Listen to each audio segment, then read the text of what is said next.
सफल होना मुश्किल नहीं था, मुश्किल ये था कि सफलता का उपयोग कहाँ किया जाए। इस दुनिया को केवल राजनीतिक लोग नहीं बदलते, इसे वे लोग भी बदल देते हैं जो अपनी शिक्षा को जमीन की हकीकत से जोड़ते हैं।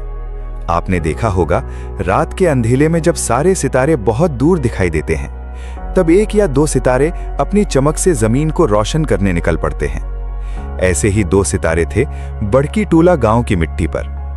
गांव में एक पुरानी कहावत थी, इस गांव में जो पढ़ता है वो लौटकर नहीं आता। सालों से लोग यही सुनते आए थे। किसी का बेटा नौकरी मिल गई तो वापस नहीं लौटा, किसी ने शहर में घर बना लिया, किसी ने अपने बूढ़े माता पिता तक को अकेला छोड़ दिया। धीरे धीरे गांव के लोगों ने मान लिया कि पढ़ाई का मतलब अपनों से दूरी और अपने गांव से रिश्ता तोड़ लेना है। लेकिन उसी गांव में दो दोस्त रहते थे, गुरमीत सिंह और दीपक कुमार। दोनों की राहें अलग थीं, लेकिन मंजिल एक थी।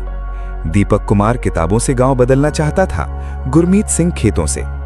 सुबह होने से पहले दीपक उठ जाता। घर में उसकी बीमार मां थी। वो सबसे पहले कुएं से पानी भरता, आंगन साफ करता, बर्तन धोता, मां के लिए दवा और चाय बनाता। फिर अपना पुराना सा स्कूल बैग उठाकर सरकारी विद्यालय चला जाता। उसकी कमीज कई जगह से फटी हुई थी, जूते घिस चुके थे। पिता परदेश में मजदूरी करते थे और साल में पर्व त्योहार पर घर आते थे, लेकिन उसकी आंखों में ऐसा आत्मविश्वास था जिसे कोई गरीबी नहीं फाड़ सकती थी। उधर गुरमीत अपने पिता के साथ खेतों में काम करता, पशुओं को चारा देता, हल चलाता, फिर स्कूल पहुंचता। कई बार देर हो जाती, लेकिन उसने अपने जीवन का एक नियम बना रखा था। दिन कितना भी कठिन क्यों ना हो, 2 घंटे केवल स्वाध्याय के लिए होंगे। एक दिन स्कूल से लौटते समय दीपक बोला, गुरमीत, मैं एक दिन इस गांव की तकदीर बदलूंगा। गुरमीत मुस्कुराया, और मैं तेरे साथ खड़ा रहूंगा। गुरमीत ने आसमान की ओर देखा, वाहे गुरु, मेरी ये इच्छा अवश्य पूरी करेंगे। समय बीतता गया। एक दिन विद्यालय में छात्रवृत्ति परीक्षा की घोषणा हुई। पूरे गांव को उम्मीद थी कि दीपक ही चयनित होगा। उसने दिन रात मेहनत की, रात को लालटेन की रोशनी में पढ़ता, कई बार भूखा सो जाता, लेकिन पढ़ाई नहीं छोड़ता। परिणाम आया, उसका चयन नहीं हुआ। दूसरे गांव का एक लड़का उत्तीर्ण हो गया। पूरा गांव हैरान रह गया। दीपक पहली बार टूट गया। उसने अपनी किताबें एक तरफ रख दी। उस रात वो देर तक चुप बैठा रहा। मां ने पूछा, क्या हुआ बेटा? दीपक की आंखों से आंसू निकल पड़े। शायद मैं उतना काबिल नहीं हूं जितना मैं सोचता था। मां ने उसके सिर पर हाथ फेरते हुए कहा, बेटा, बीज बोने के अगले दिन फसल नहीं उगती। मिट्टी पहले उसे परखती है। जिंदगी भी इंसान को पहले परखती है, फिर उसे फल देती है। उन शब्दों ने दीपक को फिर खड़ा कर दिया।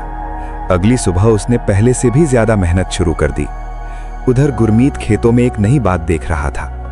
हर बुआई के बाद बहुत से अच्छे बीज बच जाते थे, जिन्हें उसी खेत में इधर उधर फेंक दिया जाता या घरों में बेतरतीब रखने से खराब हो जाते।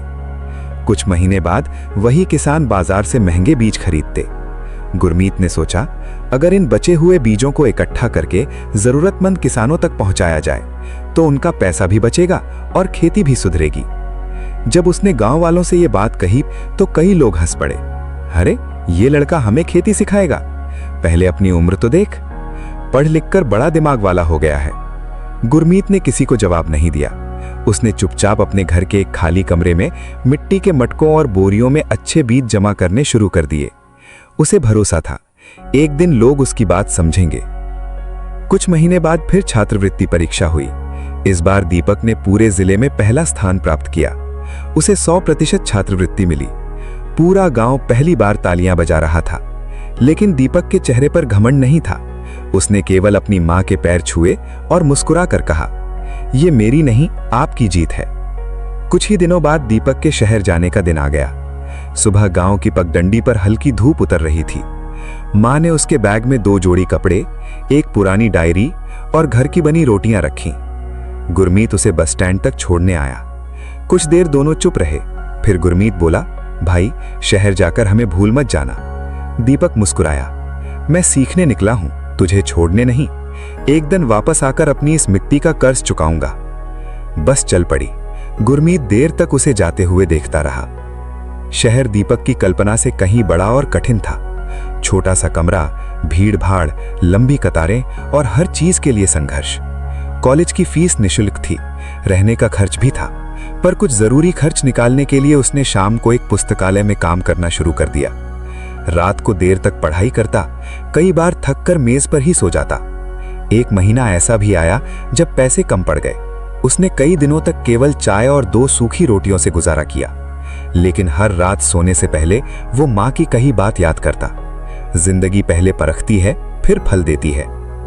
धीरे धीरे उसकी मेहनत रंग लाने लगी। कॉलेज में उसके अंक सबसे अच्छे आने लगे। उधर गुरमीत गांव में अपना छोटा सा बीज भंडार संभाल रहा था। शुरुआत में बहुत कम किसान उसके पास आए। कुछ लोग अब भी उसका मजाक उड़ाते थे, लेकिन एक बुजुर्ग गरीब किसान ने उसके दिए हुए बीज बोए। उस साल उसकी फसल पहले से बेहतर हुई। खबर धीरे धीरे पूरे गांव में फैलने लगी। लोग पहली बार गुरमीत की बात ध्यान से सुनने लगे। एक शाम दीपक का फोन आया। कैसा चल रहा है गुरमीत? गुरमीत हंसा। अभी तो लोग मुझे बीज वाला बाबू कहते हैं। 2 किसान फिर से बीज लेने आए थे। गुरमीत की आवाज खिल उठी। बस शुरुआत हो गई। साल बीतते गए।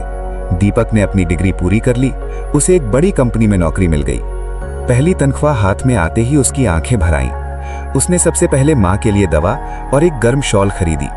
फिर गुरमीत को फोन किया। आज पहली कमाई मिली है। गुरमीत बोला, मुबारक हो भाई, अब तो शहर में बड़ा आदमी बन गया। कुछ क्षण चुप्पी रही। दीपक ने धीमे से कहा, बड़ा आदमी तब बनूंगा जब हमारे गांव का कोई बच्चा पढ़ाई छोड़ने पर मजबूर नहीं होगा। दोस्त, मां के लिए कुछ सामान भेज रहा हूं, तुम भी कभी कभी जाकर उनका हालचाल लेते रहना। एक रात उसे मां का पत्र मिला। कांपते हुए अक्षरों में लिखा था, बेटा मैं ठीक हूं, लेकिन गांव अब भी छोटी छोटी बातों पर बटा हुआ है।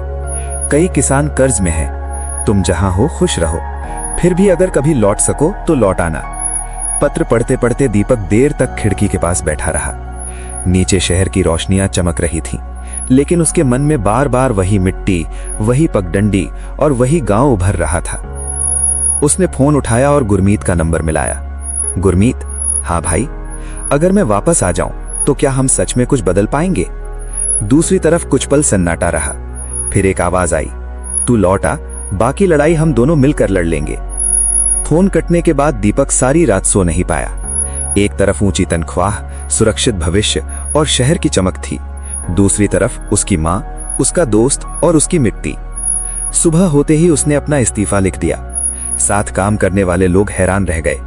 एक अधिकारी ने पूछा, इतनी अच्छी नौकरी छोड़कर कहां जा रहे हैं? दीपक मुस्कुराया, जहां मेरी जरूरत है। कुछ दिनों बाद वो अपने गांव लौट आया। गांव वालों ने उसे देखकर तरह तरह की बातें बनाई। इतनी बड़ी नौकरी छोड़ आया, लगता है शहर में टिक नहीं पाया। पढ़ लिख कर भी वापस गांव आ गया। दीपक ने किसी की बात का जवाब नहीं दिया। वो सीधा गुरमीत के पास पहुंचा। दोनों दोस्त वर्षों बाद गले मिले। गुरमीत बोला, मुझे पता था तू अपना वादा कभी नहीं तोड़ेगा। अगले ही दिन दोनों ने गांव की समस्याओं की सूची बनानी शुरू कर दी। किसानों की परेशानी, नकली बीज, जमीन के झगड़े, बेरोजगारी और पढ़ाई छोड़ते बच्चे, हर समस्या उनके सामने थी। सबसे पहले उन्होंने किसानों के लिए एक छोटा सा बीज भंडारण केंद्र बनाया। शुरुआत में केवल 3 किसान आए।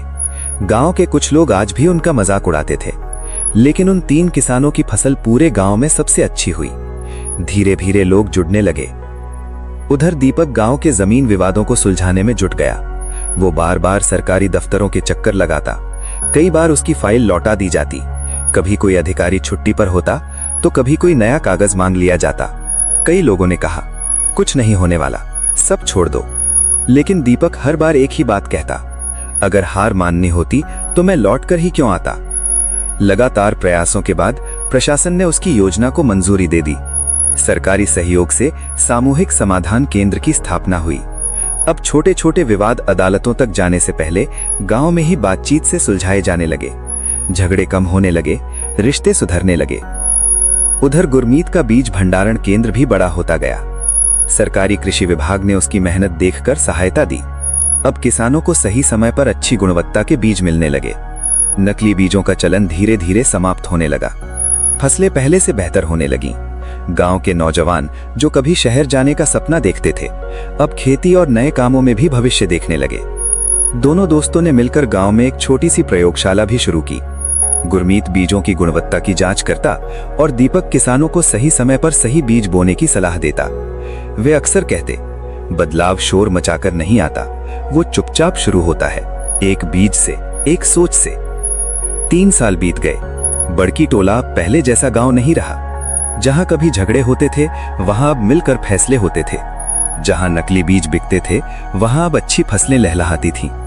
जहां लोग कहते थे पढ़कर कोई वापस नहीं आता, वहीं अब माता पिता अपने बच्चों से कहते, पढ़ो लेकिन अपनी मिट्टी को मत भूलना। एक दिन पूरे जिले का सर्वे हुआ। जिला अधिकारी स्वयं गांव पहुंचे। उन्होंने गांव का दौरा किया, किसानों से बात की, बच्चों से मिले, समाधान केंद्र देखा, बीज भंडारण केंद्र देखा। फिर मंच से उन्होंने कहा, बड़की टोला आज पूरे जिले के लिए एक मिसाल है। तालियों की गूंज पूरे मैदान में फैल गई। उन्होंने गुरमीत सिंह और दीपक कुमार को मंच पर बुलाया। गांव के बुजुर्ग चौधरी काका की आंखें भर आईं। उन्होंने कांपती हुई आवाज में कहा, अगर बेटा पढ़ लिख कर वापस लौटे तो गर्व केवल माँ बाप को नहीं होता, पूरा गांव गर्व करता है। उसी समय भीड़ में खड़ा एक छोटा बच्चा अपने पिता का हाथ पकड़कर बोला, पिताजी मैं भी पढ़ूंगा। पिता मुस्कुराए, फिर शहर चले जाओगे? बच्चे ने सिर हिलाया, नहीं, मैं पढ़कर वापस आऊंगा। यह सुनकर गुरमीत और दीपक ने एक दूसरे की ओर देखा। दोनों मुस्कुरा रहे थे, क्योंकि उस दिन उन्हें समझ आ गया था कि उन्होंने केवल खेत नहीं बदले, केवल बीज नहीं बदले, केवल झगड़े नहीं सुलझाए, उन्होंने आने वाली पीढ़ी की सोच बदल दी थी। और शायद सफलता वहीं मुकम्मल होती है जहां उसका पहला फल अपनी मां और अपनी मिट्टी तक पहुंचे। जय हिंद।